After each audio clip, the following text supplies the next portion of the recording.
Race is definitely an issue in our industry, but there's not a lot of chefs that looks like me. The sous chef that was supposed to hire me, he just looked at me like, I don't want to get in trouble. Like, there is no job for you.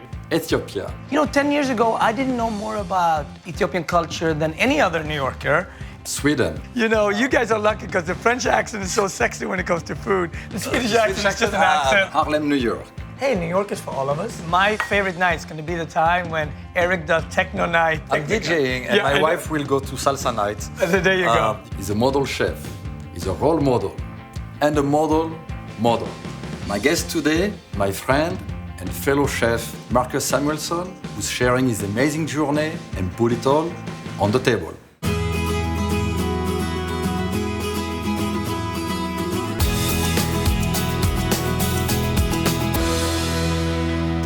Hey, how are you, man? Good. Good to see you. Good to see you. I'm so happy to be You here. wear a tie for me? Yeah, I dressed up for you. So first of all, copy of We Chef of Yes Chef. And then, that is his new book, by the way. Thank you. And I knew I couldn't come down here. This is your wife's favorite sweet potato donut. But it's my favorite too. Will you try one each? They are fantastic. I knew that. Coming here, I had to give it to you. And I have something for you. It looks yummy, it looks delicious. Try and tell me what you think. Oh, it's refreshing. A little bit of beer and vodka and lemon. You know what? In Harlem, we have a drink called Yes Chef. Yes, sir. That's what it is? Of course. Oh, good. Yes, chef is the cocktail. Today, Marcus is in Harlem and has the Red Rooster there. Harlem has now become a home. Me and my wife, we lived in Harlem for about 10 years, and we love it. It's a very unique place. Holds a very special place in my heart.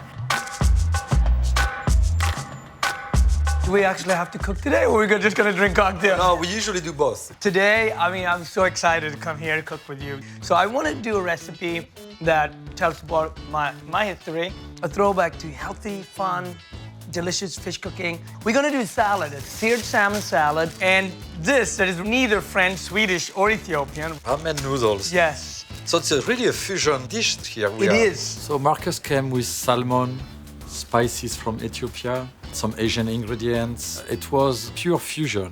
And today, big cities like New York City, we have the habit of seeing a natural fusion in between all the cultures. We have ingredients from your country Yes. of origin. We have ingredients from Asia. Yes. This looks like it's a salmon. You call Sweden your adoptive country? I have so much of my identity, what I grew up with, is from Sweden. You know, 10 years ago, I didn't know more about Ethiopian culture than any other New Yorker. And it's so exciting when you just have to, as an adult, Yes. dive back and learn about it. You never went back before and so Never had a chance to go back. And my sister said to me, Marcus, come on. You've been all over the world. And you don't know you don't anything go about back home. Ethiopia. What's wrong with you? So I went back. Yeah. And wow, I came back with a lot of food and a lot of ideas. Spices. This flour is for what? You made ramen noodles with it? With that, exactly. You want to have your own identity to it. So Yeah, of by course. adding Teff. We have a lot of ingredients here that are Yes. super interesting. Let's start to cook. Absolutely.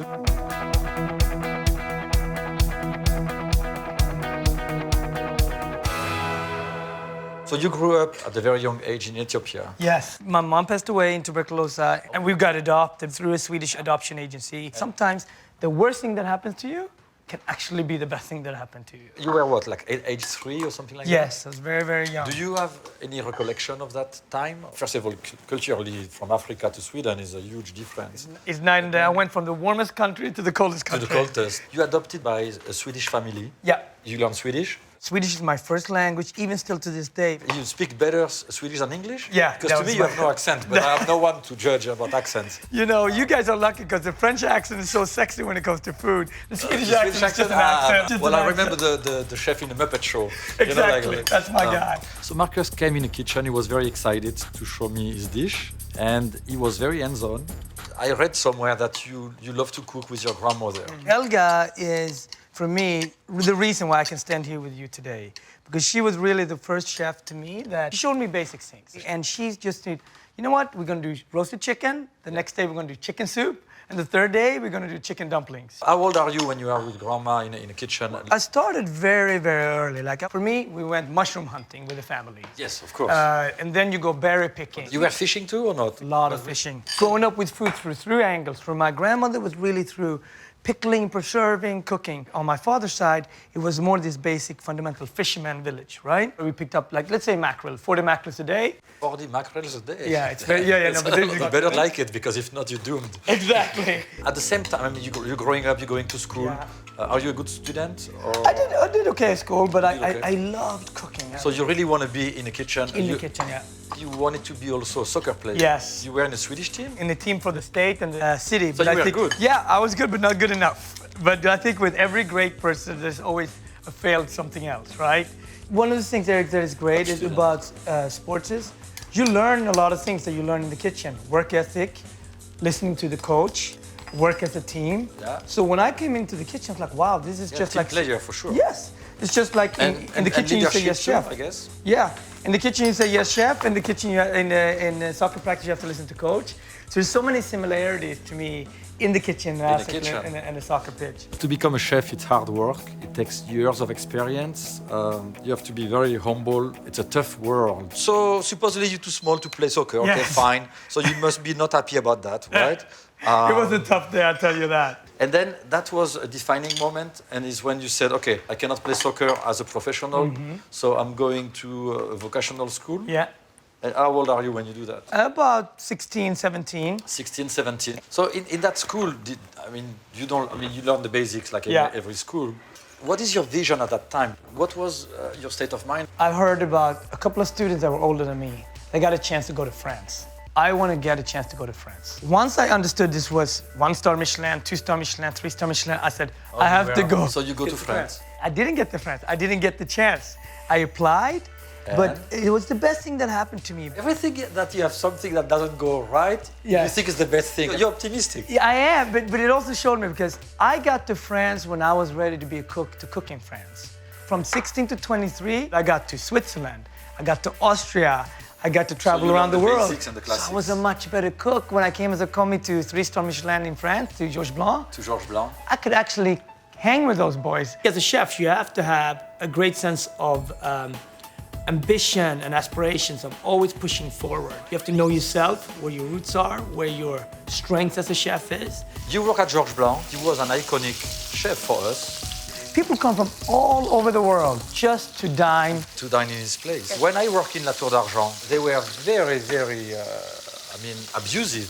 Did you get the same treatment? Of course. Why are you laughing? I'm not laughing about it, I'm crying. Because it was very tough, but also you learn a lot. You have lessons for the rest of your life. So what we call the old-fashioned way was to be abused in the kitchens. And that was actually in France, almost like a tradition. You were taking a young man, you were breaking him morally, mentally, to rebuild that young person and mold him into the system of your brigade, which is the team of the kitchen in your restaurant. And that was a very painful experience. You have lessons for the rest of your life. You have an opportunity at one point to go, maybe, was it Jacques Maximin de Negresco? Yeah. So you apply, Yeah. you accepted, Yeah. then you show up. And there's no job. They just never seen a black chef at that time. The sous chef that was looking at me, he just didn't want to get in trouble. So you were a victim of racism. It is true that in our kitchen in France, at the time, it was some racism. We weren't ready. They just look at you and they're like, okay, that's not gonna work. The look, right? The young chef, the sous chef that was supposed to hire me, he just looked at me like, I don't want to get in trouble. Like, there is no job for you. It was some of the hardest days in my life to get on the train to go home, thinking about, you know what? I'm not gonna quit.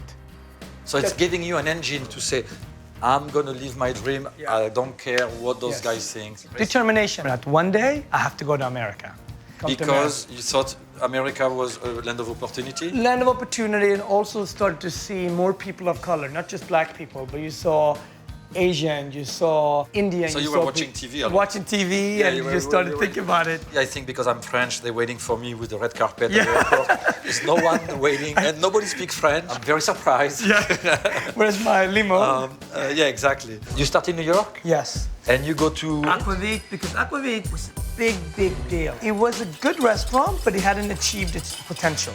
I felt like, you know what I've seen in Switzerland, what I've seen France. You can make a contribution. Absolutely. So you work almost a year with them? Yes. I go back and travel 1 year on a cruise ship. I really wanted to travel all over the world. Which countries do you visit? We go basically from South America all the way to Asia. We get a chance to go to the major ports, and wow, my palate of food was completely changed after that. Then you come back.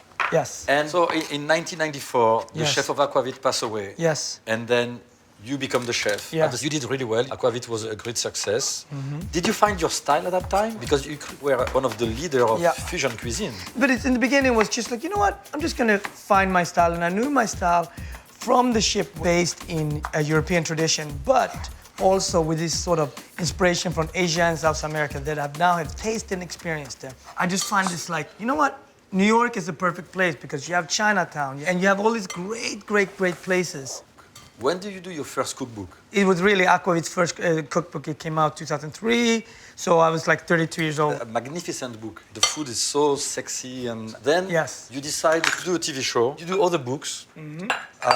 You expand the brand, or we call that the restaurant or the brand. So you're very active and very dynamic. You're in the media a lot. You are well known for being one of the most well-dressed chefs on the planet. A month ago, you were in Vogue magazine. Yeah. I mean, who gets in Vogue magazine? I mean, seriously. You have to cook a lot of good dinners for Anna. That's how you get there. You're well connected. Yeah. Because you know many influential people. You actually went to the White House a few times, right? You cook with Obama's? With the First Lady, I've cooked twice, and Yes. then obviously at the state dinner. When I cook with the First Lady, I think they want a dish that is healthy, that is Yes. forward-thinking, and represent the garden and the First Lady really well. You believe in organic. You believe in healthy cooking. The food today has to be fresh and it has to be Yes. relevant. Customers today are so diverse, right? You engage in many things Yes. heavily. You're an ambassador. You're still an ambassador for UNICEF? Yes, they didn't fire me yet. So what does it mean to be an ambassador for the UNICEF? Well, it's I think, Eric, for somebody like me that comes with a background that's been helped Yes. by so many people, right? Then I think I have to give back. And that's the So- thing that is very important for me to give something to the community. So being an ambassador at UNICEF, it's one of the highest honors you can have because you go to places like Ethiopia, like And you India. I do cooking classes. We find clean water project for a lot of the communities that don't. do you help raise awareness and also cash? You said the key word. Right? Cash. Cash is king. It's important. As chefs, we actually are very much often the bridge between an ingredient and for the community to understand what to do with it, right? So I have my dish ready for you. Okay, so I have 2 plates. Nice. I even have some beer. I think that you Perfect. like to drink this one, I right? love this pale ale. I love this one. So we go eat? Absolutely. I'm excited. Yeah, me too. So today you're the CEO of a company. Yes. You still do some televisions at Yeah. times. You publish book. You have the Red Rooster, which is very close to your heart. At the Red Rooster, you wanted to open a restaurant that will create a new vibrancy in that area. We can use all over New York. Why is it that all the restaurants are basically on 58 blocks? New York is always changing. New York always rejuvenates itself. Harlem seems to be revitalized by people like Marcus who are saying, hey, I like that neighborhood. I remember when you came up with your son and your wife and your mother-in-law, you came up to Harlem and you saw a community that you all are part of, and you liked it, and you come back. And it's not just coming back to Rooster, it's like, oh, you know what? I haven't been in here a while. And that is the type of energy that we want to create. Like, hey, New York is for all of us. And That's you the have goal. the music also, you're very passionate about music. It's a big part of it. And my favorite night is going to be the time when Eric does techno night. I'm DJing, and Yeah, my I know. wife will go to salsa night. And then there you go. America is changing, and New York City is a major part of that force. I'm part of that. But end of the day, it comes down to really working hard, hiring people that are really passionate. And if you do that in a place like Harlem, the numbers will take care of themselves. Marcus is at the head of the curve, and Harlem is definitely moving. You're in the press a lot. You're very, very media savvy. Yeah. Do you enjoy the media, and what does it do for you? Cooking is a way for me to express who I am and the narrative and the things that I believe in. Yes. Sustainability, diversity. Through cooking, I have a platform where allows me to enter those conversations. Staying relevant is through communicating through media. you're very proud of your lifestyle and the way you dress and so on. And I think you create a precedent because it's a big difference with some of our colleagues. I don't know how to end up the phrase, but anyway, yes. He's a dandy. He knows how to dress very well. And is Marcus representing the entire industry?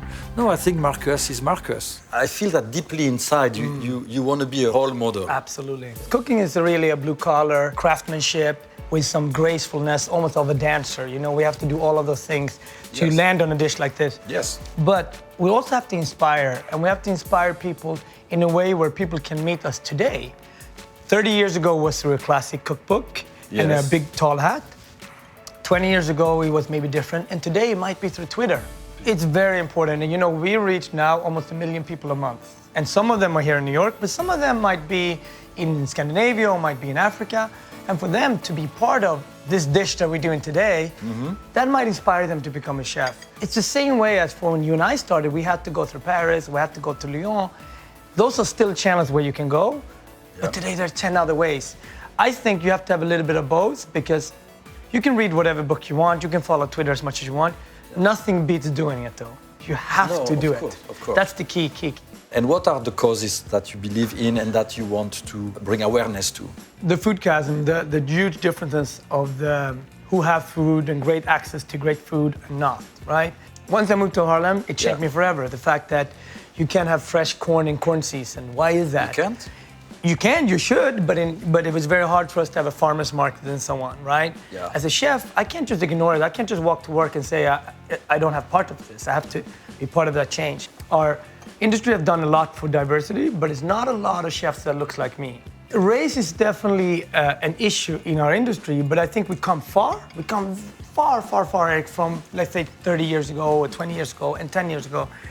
But the best way to fight it is to fight it by excellence and providing jobs. Are you the poster child for fighting racism? A chef can look many different ways. It could be a woman, of course, you and I know this. Of course. It could be a person that comes from an Indian or Asian background or an African background. Yes. So it's all about, you know, when Nobu changed the world how we eat, he doesn't have to say anything about race, he just changed it, you know? Time, yes. We're all part of this great fabric, which is our industry. And I think it says a lot about people like yourself, for example. You hired Eric, that's been with you almost 20 years, not because he was a person of color, because he was a very hardworking guy, you know? And now he opened the door for other people. He's a great human being, talented chef. Yes. And I care less about anything else. Anything else. We can talk as much as we want as chefs, but without the other side, the customers. I'm very grateful that people are listening, and I always tell to my staff, like, if we do good stuff, people's gonna continue to listen. If we're not gonna respect them and not evolve, lights out. Of course. What's the ultimate goal? I mean, I'm very curious to find out what Marcus Samuelsson wants to do with everything that he has created. I don't believe in 10 years we're gonna do this. I believe in today, I have to enjoy my day, day to day. It's very, very important that we take inspiration from day to day, because we're not gonna get to that rainbow if we don't enjoy day to day, right? Okay. So that's part of it. First, we have to, on a day-to-day basis, we have to be passionate and have to love what we're doing every day.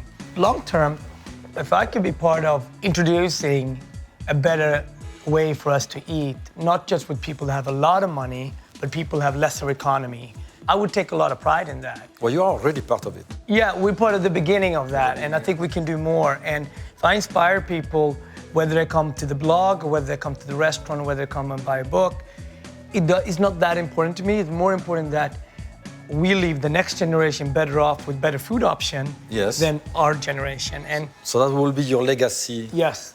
From the heart. From the heart. What is the vision for Marcus as a savvy businessman? In many ways, we can create our own traffic. So now the restaurant, we don't have to chase the best corner anymore, because we can actually bring our business to a part of town that is not that busy. But when it comes to Food Republic... Can you explain what is Food Republic? Well, Food Republic is really a website that I started about 1.5 years ago. That was a website more geared towards men and cooking and lifestyle.